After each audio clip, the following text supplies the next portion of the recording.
khusus pengurus dan DKM Masjid Jami Nurul Hidayah Bapak Haji Burhanuddin yang sama-sama kita hormati Mukarram Hidayah, beberapa jamaah majelis taklim Sabtu subuh. Mudah-mudahan pada kesempatan pagi hari yang cerah ini kehadiran kita semua selalu diberkahi oleh Allah Subhanahu wa taala, dan apa yang kita laksanakan mendapatkan balasan kebaikan dan pahala yang berlipat ganda. Amin ya rabbal alamin.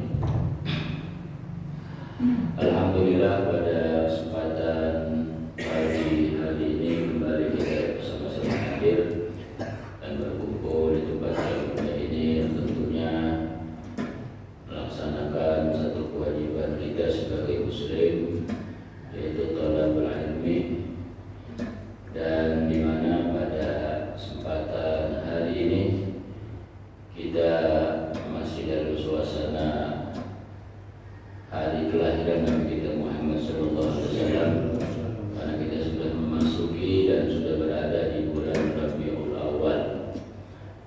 Jadi masih pembahasan tentang masalah-masalah yang berkaitan dengan kemuliaan dan keistimewaan kelahiran Nabi kita Muhammad sallallahu alaihi wasallam. Dan kita bersyukur kepada Allah Subhanahu wa taala, alhamdulillah, bahwa kita dipilih oleh Allah untuk menjadi bagian daripada umat dan pengikutnya Nabi besar kita Muhammad sallallahu alaihi wasallam, di mana kita sudah sama-sama tahu dan sudah maklum adanya bahwa segala sesuatu itu menjadi mulia ya bagaimana sandaran yang dia bersandar kepadanya. Dikatakan dalam sebuah ungkapan, syaraful muta'alliq bi syarafil muta'allaq. Kemuliaan sesuatu yang bergantung itu ngikut kepada kemuliaan yang dia bergantung kepadanya.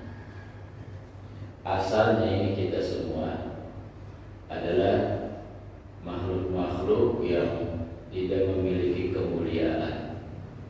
Ya, kita manusia ini khususnya diciptakan sama Allah dalam keadaan lemah. Ya, khuliqal insanu dha'ifa, kata Allah. Telah diciptakan manusia itu dalam keadaan lemah. Ya, terus diciptakan oleh Allah dalam keadaan tidak mengerti, tidak mengetahui apapun. Wallahu akhrajakum min butuni ummahatikum la ta'lamuna syai'an. Kita tidak mengetahui perkara apapun. Ya, atau kita dilahirkan dalam keadaan jahil, ya, dalam keadaan bodoh. Juga kita terlahir tidak memiliki apapun. Ya, tidak membawa ya kemewahan dunia, ya termasuk tidak membawa kemuliaan yang kita sandang. Tetapi kemudian manusia ini menjadi mulia dan istimewa bagaimana dia menggantungkan dirinya kepada sesuatu yang mulia. Ya. Kemuliaan kita yang pertama, ya, adalah karena kita bergantung, bersandar kepada Nabi kita Muhammad sallallahu alaihi wasallam. Setiap manusia yang terlahir di alam dunia, sejak Nabi diangkat menjadi Rasul, ya, sejak Nabi diutus oleh Allah ke alam dunia sebagai seorang Nabi dan Rasul untuk menyampaikan agama, maka setiap manusia yang terlahir sampai hari kiamat itu sudah secara otomatis menjadi bagian daripada umatnya Nabi Muhammad sallallahu alaihi wasallam. Ya. Tetapi umat Nabi ini ada dua, ya. Ya. Ada namanya umatul ijabah. Ya. Ada umatul amah, ada umatul ijabah. Siapapun manusia ini secara umum itu semua umat Nabi Muhammad. Tapi umat Nabi itu ada yang hanya sekedar sebutan saja, ya, ada yang betul-betul diakui, ya, sebagai umatnya, yang disebut dengan umatul ijabah. Ya. Nah, sehingga orang menjadi tanda, ya, menjadi dalil untuk dirinya apakah dia termasuk ummatul amah ataupun ummatul ijabah. Karena kalau ummatul ijabah itu, ya, apapun yang Nabi bawa, ya, dia berusaha untuk mengambil bagian dari apa yang beliau bawa dari Allah Subhanahu wa taala. Itu namanya ummatul ijabah, ya. Sehingga begitu kita mendapat sebagai ummatul ijabah, yang tadinya kita barang biasa gitu, ya, maka menjadi mulia. Yang tadinya kita mungkin gak ada harganya, maka menjadi berharga, ya. Gara-gara kita punya sebutan sekarang sebagai ummatul ijabah kepada Nabi Muhammad Sallallahu Alaihi Wasallam. Dahulu itu ada seorang raja, ya, sultan. Suatu hari ini seorang sultan ini, kalau kata kita seorang presiden, datang berkunjung ke rumah salah satu menterinya, ya, dia punya menteri wazir namanya. Si presiden ini datang silaturahmi, ya, berkunjung ke rumah si menterinya, salah satu daripada menterinya. Sampai ke rumah menteri tersebut, si menteri ini punya, ya, anak kecil, ya, usia masa 4 atau 5 tahun gitu, ya. Ya. Tapi ini anak cerdas, pinternya si menterinya ini. Begitu si raja masuk, ya, disambut sama si menteri dan keluarganya, ya, diberikan jamuan, hidangan segala macam. Nah, termasuk si anak kecil ini, ya, duduk di situ dia. Kemudian diperhatiin sama si raja, kakek ini, ya, dia punya perasaan nih, ini anak beda gitu, ya, punya kecerdasan kayaknya. Maka dipanggil itu anak tadi, duduk di samping si raja, ya. Kemudian si raja nanya begini, ya, wahai anakku, kata dia, bagusan mana, katanya, rumah ayahmu gitu atau rumahmu nih dengan rumah raja, gitu. Bagusan mana rumahmu dengan rumah raja, gitu. Ya pasti kalau secara kedudukan beraja sama menteri, ya lebih tinggi raja, udah pasti fasilitasnya termasuk rumahnya lebih bagus sih, rumah si raja. Tapi secara kecil ini jawabnya apa? Dia bilang rumah yang bagus itu adalah rumah di mana ada raja di dalamnya. Ya, itu rumah yang terbaik, kata si anak kecil. Ya, kata raja, rumah yang terbaik, rumah yang mulia, rumah yang paling bagus ketika ada raja di dalamnya. Nah, sekarang raja ada di mana? Ada di rumah saya, gitu kan? Raja ada di rumah ayah saya di sini. Berarti saat ini tidak ada rumah yang paling istimewa, tidak ada rumah yang paling mulia, paling bagus kecuali adalah rumah ayahku. Nah, si raja ini buat kalian gitu, ya. Kemudian dia ngasih tahu cincinnya nih si raja, ya. Ini cincin, ya, aku beli dengan harga yang mahal. Nah, kira-kira engkau percaya gak kalau aku beli ini cincin dengan harga 100 dinar atau gitu, ya? Kita 1 miliar sekarang misalnya gitu. Kamu percaya gak kalau ini cincin aku beli dengan harga 1 miliar? Karena dia, ya, merasa banyak uang nih. Partisan kecil ini jauhlah sama dia, ya. Kata dia, jari tangan yang itu cincin berada pada jari tersebut lebih mahal ketimbang cincinnya, ya. Jadi kalau menurut aku cincin jangankan yang mahal, tuan raja, yang murah saja kalau tuan raja yang pakai jadi mahal, ya. Tuan raja beli cincin misalnya harganya cuma 50.000 rupiah. Terus Tuan Haji bilang ya sama menteri-menteri, sama pejabat-pejabat, anak buah raja, nih aku baru beli cincin harganya 50 juta. Pasti mereka percaya. Ya, kenapa? Mereka tidak melihat cincinnya, tapi melihat itu jari tangannya punya siapa. Jari tangannya punya siapa. Ya, wah si Raji makin terpukau deh dengan kecerdasan si anak ini. Maka kata si anak ini, dia bilang begitu, ayahku mengajarkan kepadaku bahwa kemuliaan segala apapun tergantung dia bersandar kepada apa yang dijadikan sebagai sandaran. Nah disitulah si raja tersadar, oh iya, ya aku ini raja yang sebelumnya manusia biasa, nggak punya apa-apa. Kenapa dia jadi mudah dihormati?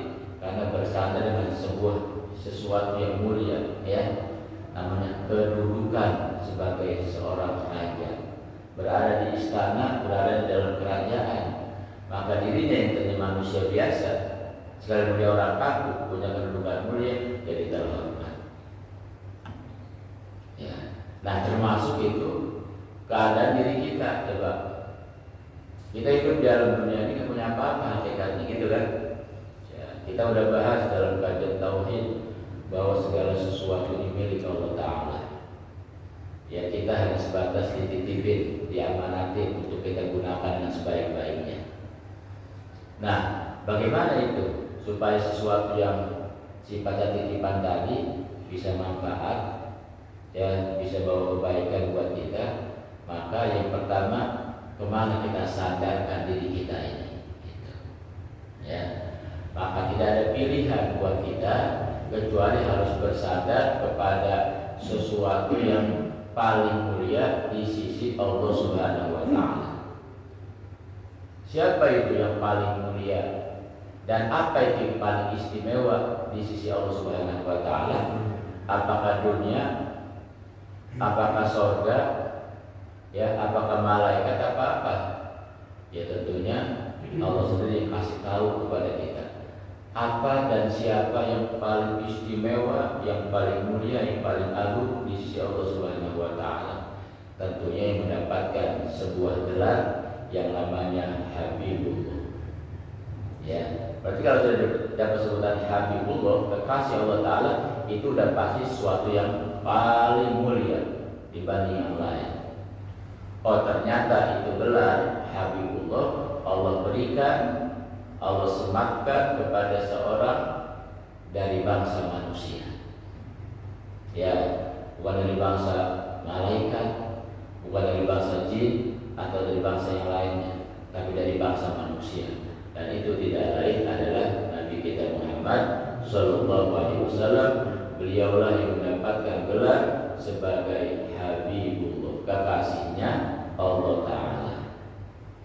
Maka di sini kata para ulama, kalau kita mau tahu ya golongan mana makhluk yang paling istimewa di sisi Allah, ternyata bukan bangsa malaikat, ya, tidak lain itu golongan adalah golongan manusia.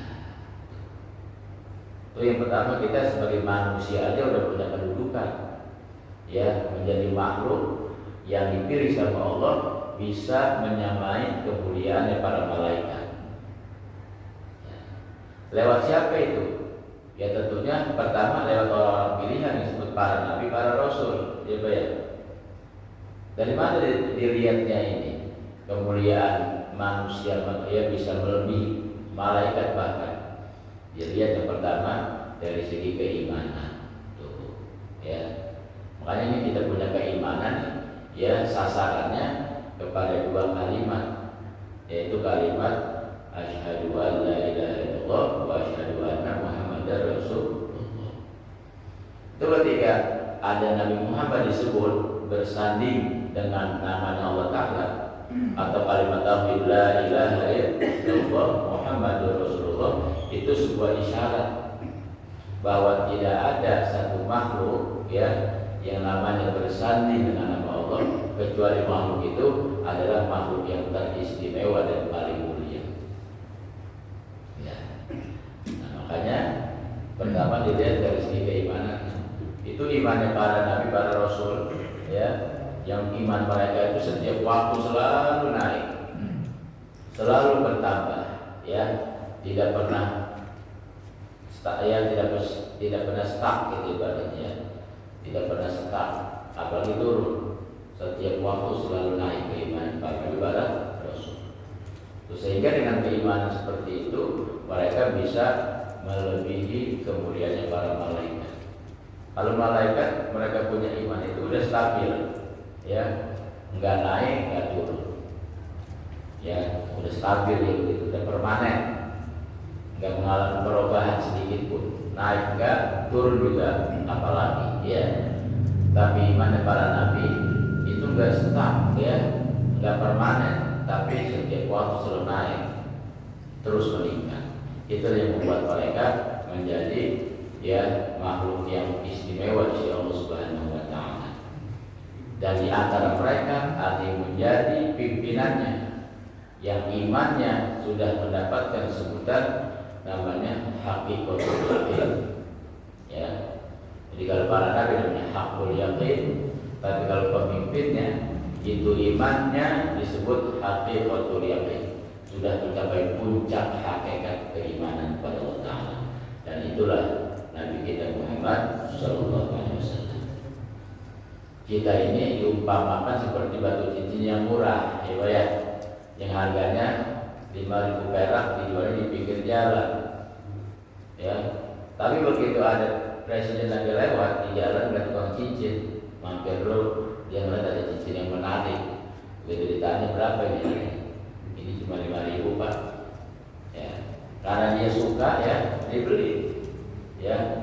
Bahkan dia bayarnya bukan 5.000, 50.000 tuh udah mau dikembaliin. Sekalipun ini murah, saya suka nih, gitu ya, dipakai sama si raja, ya. Maka semua orang yang mendengar kalau raja ngomong, ini saya baru beli cincin nih, baru harganya 50 juta, siapapun akan percaya. Kenapa? Sebab orang bukan melihat cincinnya, melihat apa nih? Melihat yang makainya, melihat di mana cincin itu berada, di jari seorang raja. Begitupun kita di akhirat besok, biar kata kita orang kampung, ya Pak, ya, nggak terkenal, nggak punya ibadah yang banyak, ya, nggak punya kebaikan yang luar biasa, semua serba pas-pasan. Tapi kalau ditanya, kamu siapa? Kalau kita jawab, saya umat Nabi Muhammad SAW, maka semua jadi berubah. Makanya besok di antara perkara di alam barzakh, di alam kubur, ya, di samping ada pertanyaan munkar nakir, itu ada satu malaikat, namanya malaikat Rauman. Malaikat Rauman ini tugasnya ngapain? Nanya juga dia. Nanya apa? Dia bakal nanya besok, karena itu ada sosok seseorang yang dihadirkan di alam kubur seseorang, yang malaikat Rauman bertanya, ya fulan, ata'rifu hadzal rajul? Wahai fulan, engkau kenal enggak laki-laki yang ada di hadapan itu siapa? Ya, itu ada laki-laki sedang berdiri di hadapan, kira-kira itu siapa? Kenal enggak Pak? Nah, maka setiap orang yang punya ta'alluq, hubungan kepada laki-laki tadi, dia bisa menjawab. Begitu dia ngelihat, secara spontan di sana akan berucap, ya saya kenal. Siapa? Itu adalah nabiku, itu adalah rasulku, itu adalah manusia yang aku cintai. Siapa? Nabi Muhammad SAW. Kok bisa kenal? Kan belum pernah ngeliat, belum pernah ketemu. Ya, cuma dengar cerita, ya, cuma dengar ucapan-ucapannya. Itu pun dari tukilan-tukilan hadis-hadis yang disampaikan oleh ulama.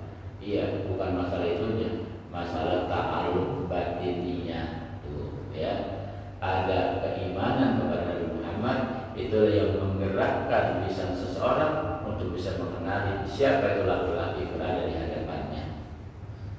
Itu karena ketika orang itu tadi menjawab dengan benar, ya, maka mulai saat itu dan seterusnya dia sudah diberikan sebuah tanda keselamatan dalam dirinya. Ya, jadi baca dikasih kalungan bunga Kalau orang dapat kalimat golongan tersebut, berarti tanda ini orang yang selamat sampai hari kiamat, sampai besok masuk dalam surga. Kenapa? Berarti dia selama hidup punya ta'alluq, hubungan, keterkaitan kepada nabinya, kepada Rasul utusan Allah Subhanahu wa taala.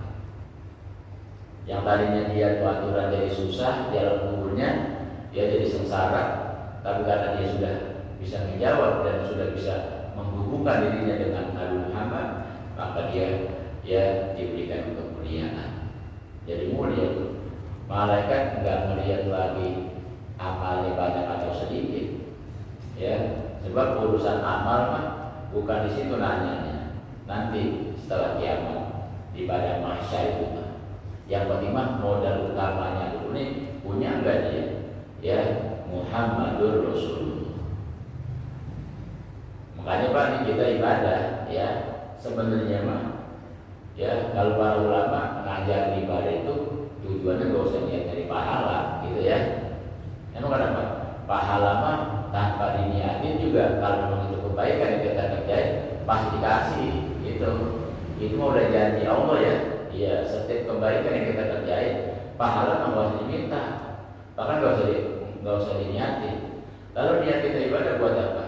Ya, niatin di antara niat yang kita lakukan ketika ibadah, niat buat mengikuti ajaran Nabi Muhammad Shallallahu Alaihi Wasallam yang disebut dengan ittiba namanya. Ya, kita sedekah, niat ya Allah saya sedekah ngikutin ajaran Nabi. Kita sholat sunnah, ya Allah saya niat untuk menjalani ajaran Nabi. Itu di antara niat-niat yang dialih sama ulama ketika ibadah seperti itu. Ya. Ya, untuk apa itu? Tadi itu. Ya, semakin banyak kita menjalani perkara kebaikan yang itu semuanya mencontoh apa yang Nabi ajarkan, berarti semakin kuat hubungan kita kepada beliau. Makanya sekali belum pernah ketemu, sampai meninggal orang ini gak pernah mimpi ketemu Nabi. Ya, gak pernah jumpa sama Nabi, gak pernah dengar suara Nabi. Tapi kenapa dia bisa menjawab? Begitu dia melihat langsung otak batin ini yang ada dalam dirinya tuh ya, ittiba yang sudah dia lakukan di alam dunia, itulah yang mendorong lisannya untuk bisa menjawab, itu adalah kekasihku, orang yang aku rindukan, orang yang aku cintai, itulah sosok Nabi Muhammad Sallallahu Alaihi Wasallam. Itu kata ulama, kalau itu udah bisa dijawab, udah pasti ketika munkar nakir datang, satu munkar nakir itu datangnya dengan penuh sopan santun, ya, mengucapkan salam, penuh senyuman. Jadi ini orang yang menghadapi dia takut, ya, ramah dan luar biasa. Tanya pun pelan-pelan, dan udah pasti ini orang udah bisa menjawab pertanyaan yang bakal diberikan sama malaikat tersebut. Kenapa? Sebab dia sudah punya jawaban yang kompleks, yang sempurna. Tadi itu bisa dijawab tentang siapa itu laki-laki yang ada di hadapannya, yang dia jawab itu adalah Nabi Muhammad Shallallahu Alaihi Wasallam. Itu jawabannya untuk bisa seperti itu sekarang nih, ya. Nah, jalan punya bina hubungan kita sama Nabi, ya. Bagaimana sih caranya? Ya tadi itu, pertama lewat keimanan, ya. Itu Muhammadur Rasulullah harus dijaga baik-baik, ya. Wa asyhadu anna Muhammadar Rasulullah, harus diyakini dalam diri kita. Aku bersaksi bahwa Nabi Muhammad adalah utusan Allah Subhanahu wa taala, nabi akhir zaman, nabi penutup yang tidak ada lagi nabi setelah beliau. Itu yang harus kita jalani, yang harus kita yakini. Itu menjadi sebuah keimanan. Muhammad bin Abdullah yang lahirnya sekarang di bulan Rabiul Awal, ya, pada hari Senin, ya, tanggal 12 Rabiul Awal, ya, itu adalah sosok seorang Rasul utusan Allah Subhanahu wa taala yang beliau adalah penyelamat untuk seluruh umat, ya, manusia, yang akan memberikan syafaatul uzma kepada seluruh manusia dan menjadi penentu seseorang selamat atau tidaknya besok di akhirat, bagaimana dia punya keimanan bersama Nabi Muhammad.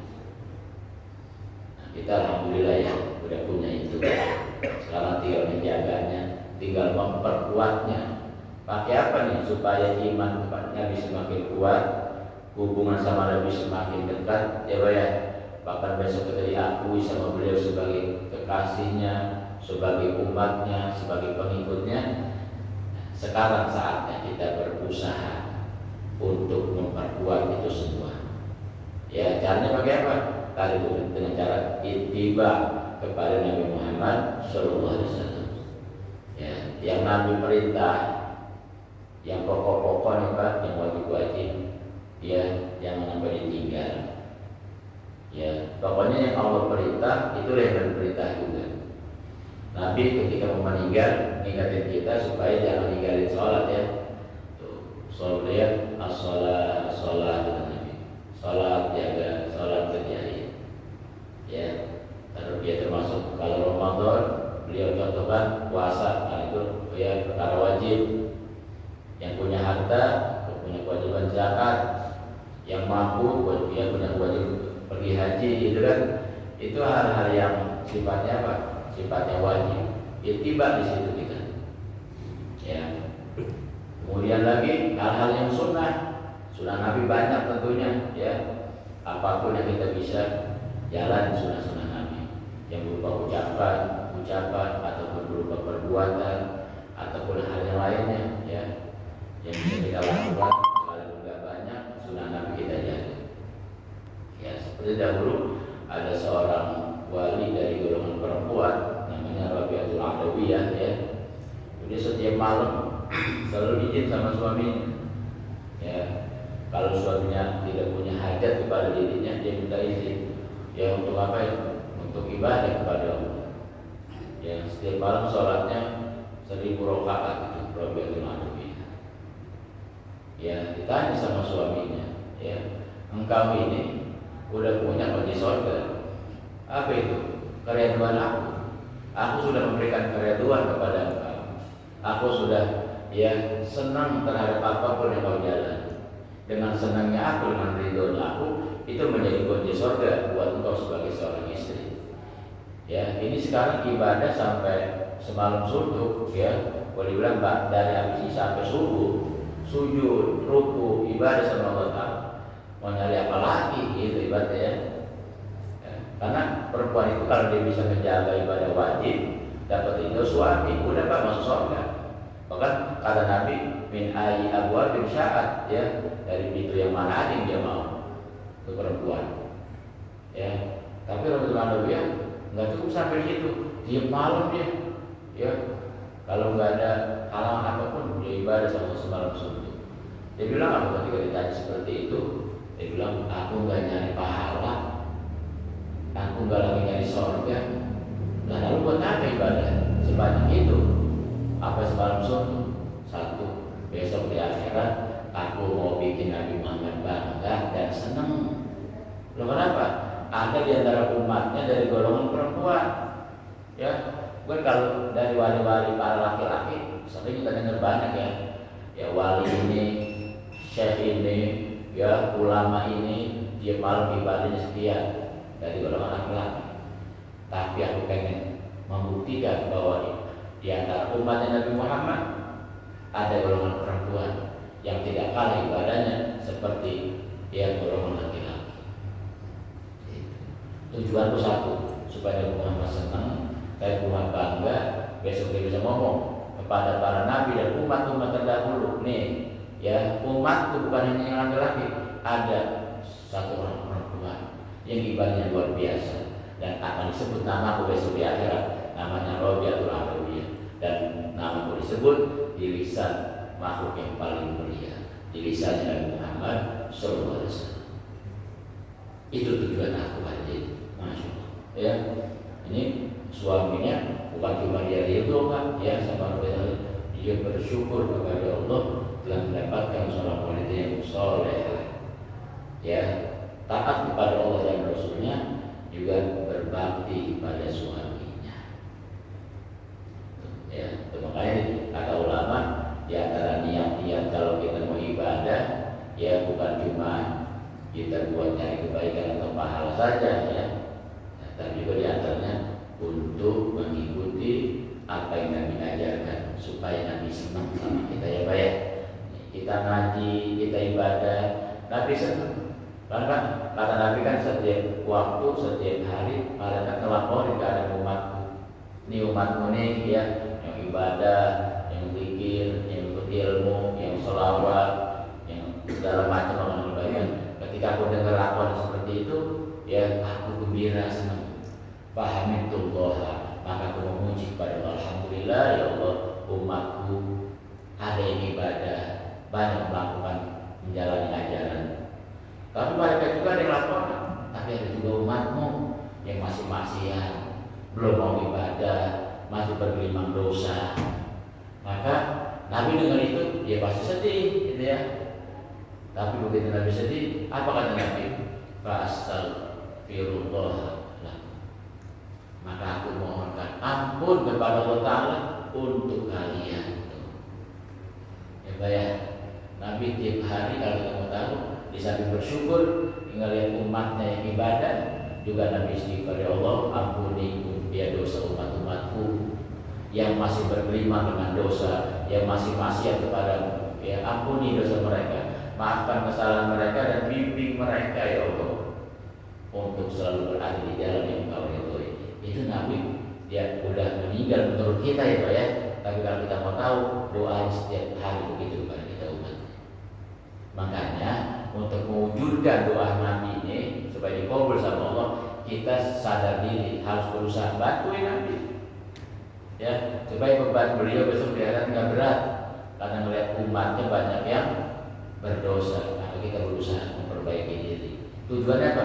Buat meringankan beban Nabi, buat ngilangin Nabi, buat membahagiakan Nabi Muhammad. Maka kalau kita punya niat seperti itu, Pak, ibadah yang kecil sekalipun, Allah nggak melihat kecilnya ibadah kita, tapi melihat kita niatin, pengen nyenengin kekasihnya. Tuh, ya. Maka kalau ada seseorang menyenangi kekasihnya Allah Ta'ala, udah pasti Allah bakal senang kepada dia, Allah bakal ridho kepada dia, dan Allah bakal memberikan tempat yang terbaik kepada orang tersebut tanpa melihat besar dan kecilnya kebaikan yang dia lakukan. Ya, jadi kita jangan putus asa dengan ya kekurangan kita, dengan dosa kita, dengan kecilnya ibadah kita ya, tapi berusaha ya yang kira-kira perbuatan kebaik, ayo pelan-pelan kita tinggalin ya. Hal-hal yang baik ayo kita jalani apa supaya Nabi Muhammad senang. Kalau Nabi Muhammad senang, Nabi Muhammad gembira sama kita, itu Allah bakal senang ya, Allah bakal ridho sama kita. Jadi ambillah ridhonya Allah Ta'ala, senangnya Allah Ta'ala melalui cara kita menyenangkan kekasihnya Nabi Muhammad SAW. Terutama di bulan ini ya, bulan Rabiul Awal, mari kita sama-sama berusaha ya untuk punya andil dan bagian. Sama-sama kita berlomba-lomba nih Pak. Jadi kan hari kelahiran Nabi ya, ya kita mau ngasih kado apa gitu ya. Maka tidak ada kado yang terbaik di bulan ini kecuali kita terus memperbaiki diri dengan cara menjaga ajaran Nabi yang wajib dijaga baik-baik, yang sunnah ayo kita belajar untuk kita tingkatin dan perbanyak sholawat kepada beliau. Mudah-mudahan kita terhubung dan tersambung kepada Nabi dari dunia hingga akhirat, dan besok diberikan keselamatan sampai masuk dalam surganya Allah Subhanahu wa Ta'ala berkat syafaat dari Nabi kita Muhammad Sallallahu Alaihi Wasallam. Amin ya Rabbal Alamin.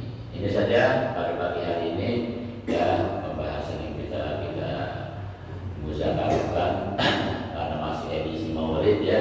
Apalagi semalam alhamdulillah sudah dilaksanakan Maulid di Majelis Ta'lim Arsyadiyah. Mudah-mudahan yang hadir ataupun berhalangan hadir semua kebahagiaan keberkahannya ya.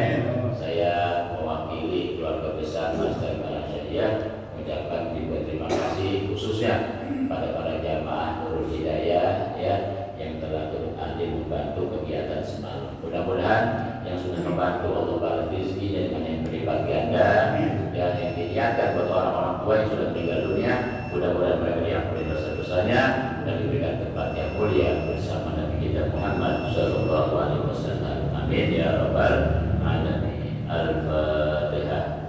A'udzubillahi minasyaitonir rajim. Bismillahirrahmanirrahim. Alhamdulillahirabbil alamin. Ar-Rahmanir Rahim. Maliki yaumiddin. Iyyaka صراط الذين أنعمت عليهم غير المغضوب